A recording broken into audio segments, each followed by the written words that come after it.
আমি এক পাশে ও আম্মু এক পাশে, তো ও ঠিক মাঝে না মেবি এই জায়গাটা ছিল আর কি, এই জায়গাটা বুলেটটা ঠিক এদিক দিয়ে আসে, এসে বাবুর ঠিক একেবারে ডাইন চোখের এদিকে লাগে, লেগে এই পিছন সাইডটায় মানে এসে হয়ে ঠিকে যায়, বুলেটটা বের হয় না। সো আমার হাতের উপরেই গুলি খেয়ে কোনো মানে আওয়াজ করতে পারে নাই, ডাইরেক্ট এভাবে এভাবে হাতের উপর পড়ে গেছে আমার হাতের উপরে।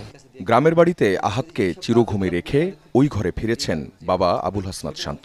প্রতিটি কোনায় কোনায় ছেলের স্মৃতি, আর ওই কথাটা, বাবা তোমার বুকেই থাকবো আমি। প্রাণটা ওর ঝরে গেছে বাবা মায়ের কোলেই। সেদিন সকালেও আমার বুকের ভিতরে এসে আমাকে বলতেছে যে আব্বু তোমার বুকের ভিতরে আমার অনেক ভালো লাগে, আমার অনেক ভালো লাগে তোমার বুকের ভিতরে, তুমি আমাকে থেকে যেও না, তুমি আমার কাছে থাকো, তুমি আমাকে অফিসে নিয়ে যাবার সাথে করে। এভাবে আমার কাছে খুব আবেগ ঘনপ্রবণ এভাবে বলতেছে। আসলে তো জানি না যে এটাই হয়তো শেষ বলা, ওর বুকে বাবার বুকে শেষ স্মৃতিটুকু এভাবে ছিল।